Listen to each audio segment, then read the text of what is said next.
जय श्री राधे कृष्ण। आप सभी का आपके अपने YouTube चैनल पे बहुत बहुत स्वागत है।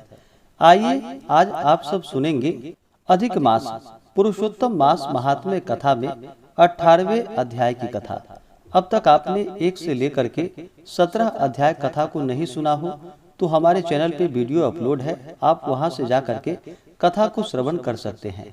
तो बोलिए प्रेम से भगवान विष्णु की जय, माता लक्ष्मी की जय, श्री राधा कृष्ण की जय, पुरुषोत्तम भगवान की जय, सर्व देवी देवता की जय। नारद जी बोले कि हे तपोनिधे, इसके बाद साक्षात भगवान वाल्मीकि मुनि ने राजा दृढ़धनवा को क्या कहा सो आप कहिए।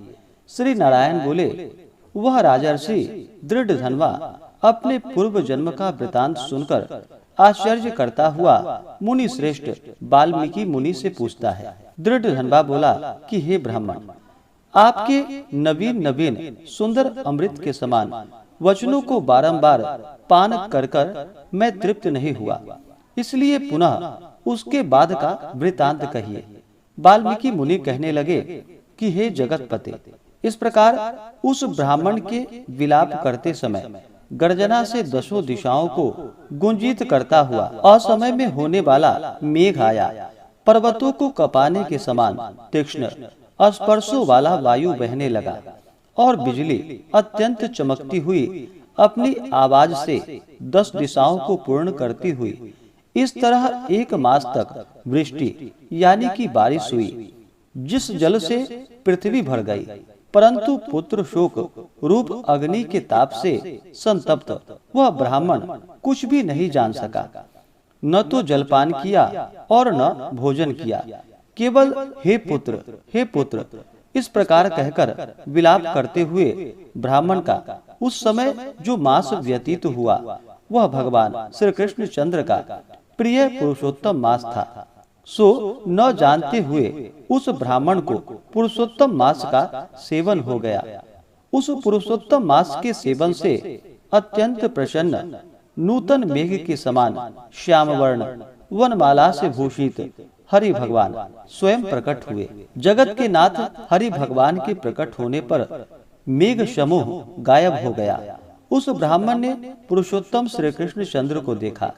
दर्शन होने के साथ ही गोद में लिए हुए पुत्र के शरीर को जमीन पर रखकर स्त्री सहित ब्राह्मण श्री कृष्ण भगवान को दंडवत प्रणाम करता हुआ हाथ जोड़कर भगवान श्री कृष्ण के सामने खड़ा होकर भगवान श्री कृष्ण से कहने लगा कि हे प्रभु, आप ही हमारे रक्षक हो।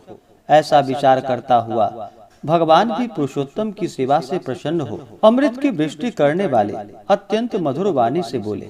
भगवान बोले कि भो सुदेव, तुम धन्य हो, इस समय आप भाग्यवान हो। तुम्हारे भाग्य के वर्णन करने में त्रिलोकी में कौन समर्थ है। हे बस, हे तपोधन, जो तुम्हारा होने वाला है उसको हम कहेंगे, तुम सुनो। हे ब्राह्मण, 12,000 वर्ष की आयु वाला पुत्र तुमको होगा। इसके बाद तुमको पुत्र से होने वाले सुख में संदेह नहीं है। हे द्विजोत्तम, प्रसन्न मन से मैंने यह पुत्र तुमको दिया है। हमारे प्रसाद से होने वाले तुम्हारे पुत्र सुख को देखकर हे द्विजोत्तम, देवता, गंधर्व और मनुष्य लोग पुत्र सुख की इच्छा करने वाले होंगे। इस विषय में तुमसे प्राचीन इतिहास मैं कहूँगा, जिस इतिहास को पहले मार्कंडेय मुनि ने राजा रघु से कहा था। प्रथम कोई श्रेष्ठ मन वाले धनुर नामक मुनीश्वर लोगों को पुत्र रूप मानसिंह चिंता से जले हुए देखकर दुखित हुए और अमर पुत्र की इच्छा करके दारुण तप करने लगे। 1000 वर्ष बीत जाने पर धनुर मुनि से देवता लोग बोले कि हे मुनीश्वर, तुम्हारे कठिन तप से हम सब प्रसन्न हैं, इसलिए अपने मन के अनुसार श्रेष्ठ वर मांगो।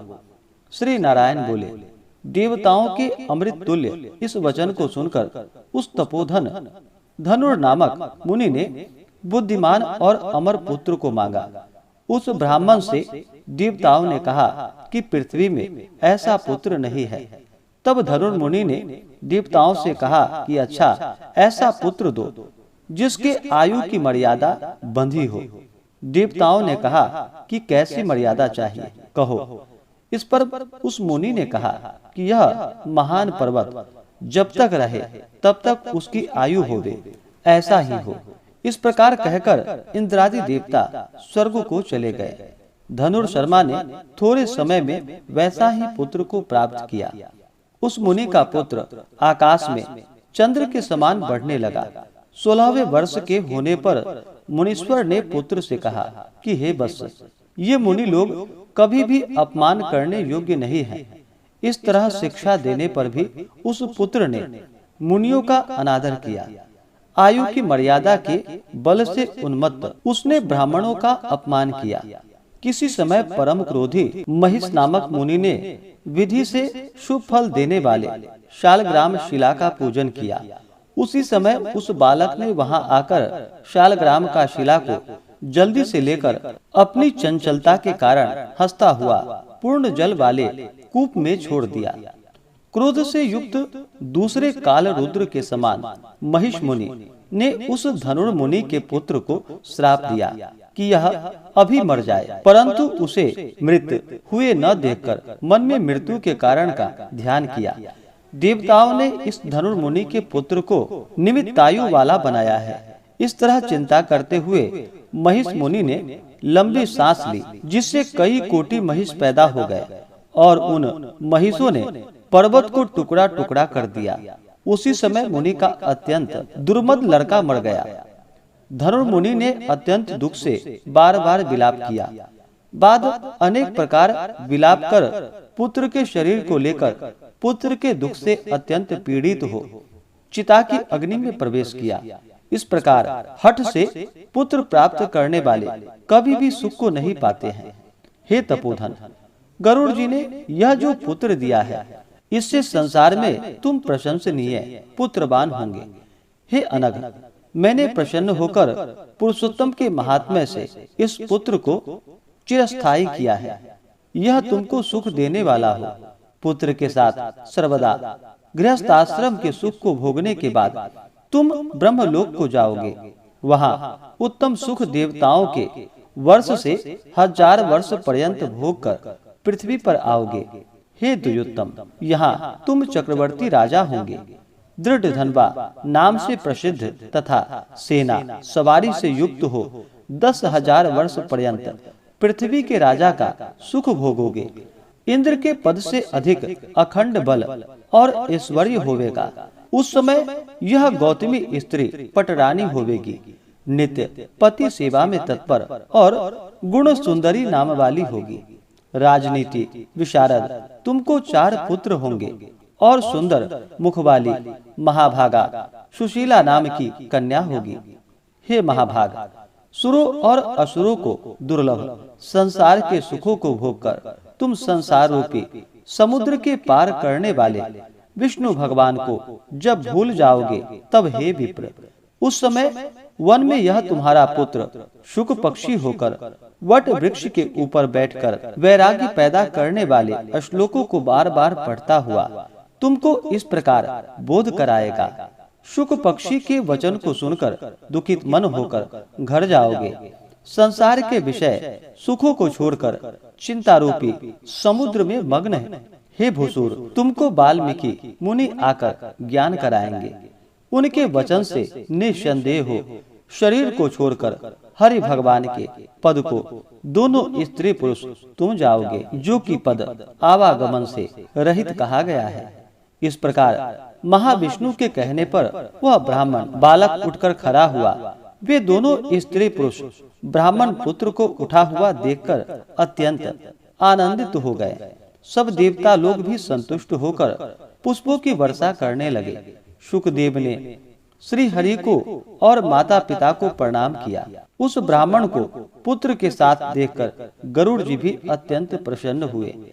उस समय चकित होकर ब्राह्मण ने श्री हरि भगवान को नमस्कार किया और हाथ जोड़कर हृदय में होने वाले संदेह को दूर करने के लिए हर्ष के कारण गदगद वचन से जगदीश्वर से बोला कि हे हरे, मैंने 4000 वर्ष पर्यंत लगातार अत्यंत दुष्कर तप किया। उस समय मेरे को आपने वहां आकर जो कठोर वचन कहा कि हे वत्स, हमने अच्छी तरह देखा है, इस समय तुमको निश्चय पुत्र नहीं है। हे हरे, उस वचन का उल्लंघन कर मेरे मृत पुत्र को जीवित करने का क्या कारण है, सो आप कहिए। इस प्रकार से श्री बृहन्नारदीय पुराणे पुरुषोत्तम मास महात्म्य कथा में 18वें अध्याय की कथा पूर्ण हुई। तो बोलिए प्रेम से भगवान विष्णु की जय, माता लक्ष्मी की जय, श्री राधा कृष्ण की जय, पुरुषोत्तम भगवान की जय, सर्वदेवी देवता की जय। इसके आगे की कथा जो कि आप अगले अध्याय में सुनेंगे। इसी प्रकार से कथा को सुनने के लिए चैनल पे अगर आप नए हैं तो चैनल को लाल बटन दबा करके सब्सक्राइब करें, साथ में बेल आइकन घंटी को दबाएं ताकि मेरे वीडियो का नोटिफिकेशन आपको समय से मिलता रहे। वीडियो को लाइक करें, शेयर करें। सुखी रहें और स्वस्थ रहें। जय श्री राधे कृष्ण। धन्यवाद।